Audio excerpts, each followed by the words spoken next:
Cette vidéo est uniquement à des fins éducatives et non pour promouvoir l'utilisation de substances illégales. Bonjour à tous, sujet du jour, le clenbutérol. Le clenbutérol, aussi appelé familièrement clenbu ou clène, s'appelle à l'origine ventipulmine parce que c'est un médicament anti-asthmatique à usage vétérinaire pour les chevaux de course et c'est en 1977 qu'il a été approuvé pour la consommation humaine dans de nombreux pays. Alors le clenbutérol, qu'est-ce que c'est?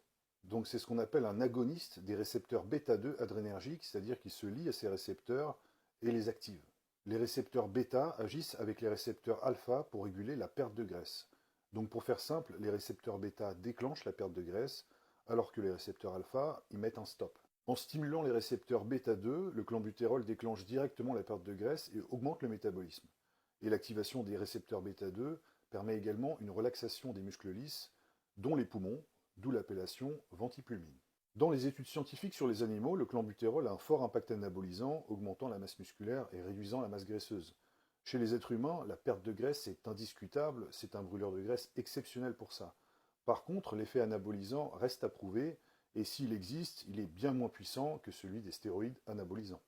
Dans tous les cas, le clenbutérol semble avoir la capacité, du moins en partie, à protéger la masse musculaire lors d'un déficit calorique, donc je dirais qu'il a un impact surtout anticatabolique, plutôt que spécialement anabolisant. Parlons maintenant des bénéfices du clenbutérol. Premièrement, la perte de graisse. Le clenbutérol stimule le système nerveux central, ce qui augmente la production d'adrénaline et la température du corps jusqu'à 1 degré. En conséquence, le corps qui cherche toujours à rétablir l'équilibre, donc l'homéostasie, réagit en stimulant les glandes sudoripares pour aider au refroidissement du corps. Et donc ce refroidissement constant amène l'augmentation de la dépense calorique, donc le clenbutérol aide à brûler plus de calories, même au repos. A noter que le clène a aussi des effets directs sur la perte de graisse en accélérant la conversion des triglycérides en acide gras libre. Deuxième bénéfice, l'augmentation de l'afflux sanguin. Le clenbutérol augmente les niveaux d'adrénaline, ce qui stimule le système nerveux sympathique, qui prépare le corps à des situations extrêmes. C'est ce qu'on appelle la réaction combat-fuite. Donc l'afflux sanguin augmente dans tout le corps par mécanisme de survie et ça va améliorer l'endurance et la contraction musculaire, mais aussi la congestion. Vous verrez que sous clenbutérol, vous avez une meilleure connexion neuromusculaire et les muscles se contractent avec plus de force. Troisième bénéfice notable, plus d'énergie. Le clenbutérol est un stimulant très puissant et ça va se retranscrire dans vos entraînements. Vous allez dépenser beaucoup plus de calories à l'effort puisque vos entraînements seront beaucoup plus intenses. Passons aux effets négatifs. Premièrement, les crampes.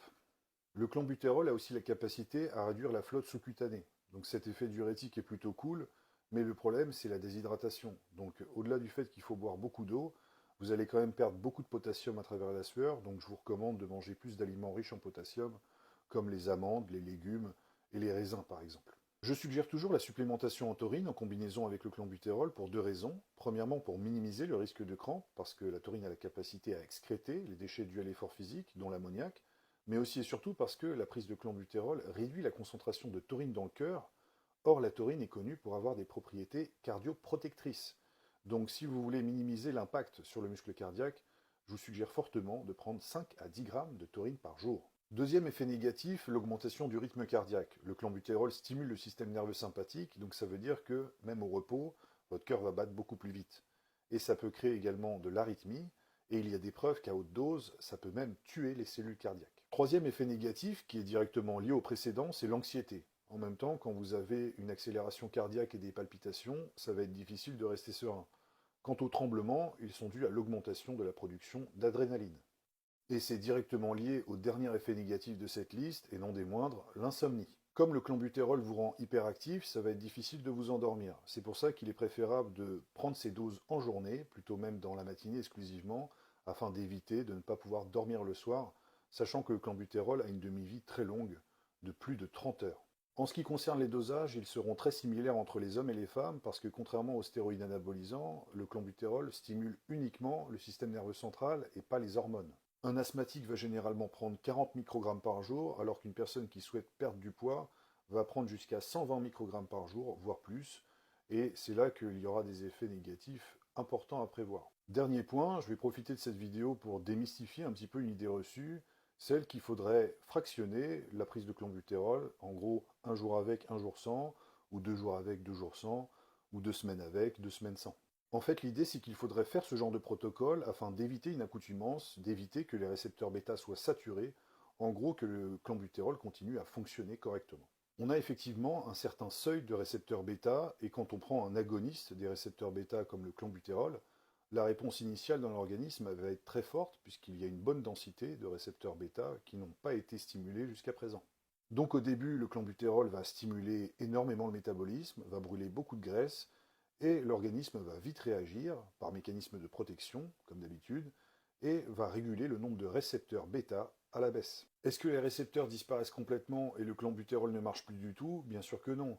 C'est juste que ça marche mieux les 2 premières semaines et que graduellement, c'est un petit peu moins efficace. Mais le clenbuterol fait toujours le taf. Il suffit juste d'être un peu stratégique et de faire des incréments de 20 microgrammes toutes les semaines ou toutes les 2 semaines jusqu'à la dose maximale désirée. L'autre stratégie à employer, plutôt que d'arrêter le clen tous les 4 matins et régresser dans votre phase de sèche, c'est de prendre du kétotifène. C'est le seul médicament qui va permettre aux récepteurs bêta de rester sensibles, et si vous le combinez au clenbuterol, vous pourrez prendre littéralement la moitié de votre dosage habituel de clen et avoir les mêmes résultats. Par rapport à mon expérience personnelle, je déconseille l'utilisation de clenbuterol sous forme de spray parce qu'on a vite fait de surdoser sans s'en rendre compte. J'en ai fait les frais à plusieurs reprises, je me suis fait pas mal de frayeurs étant plus jeune. Sinon, essayez de ne pas prendre vos doses de clenbuterol tard dans la journée ou dans la soirée, sinon vous n'allez pas dormir. N'oubliez pas de prendre votre magnésium également avant d'aller vous coucher pour vous relaxer. Et enfin, dans votre sac de sport, gardez en permanence de l'eau, des électrolytes et surtout de la taurine pour éviter d'avoir des crampes et rester bloqué dans les transports ou dans votre voiture. C'est du vécu. Le clenbuterol est redoutable en période de sèche en combinaison avec une bonne diète, mais gardez à l'esprit qu'il est aussi redoutable pour votre cœur et qu'il y a plein de gens qui finissent chaque année aux urgences et qui meurent d'un surdosage de ce produit. Donc soyez prudents.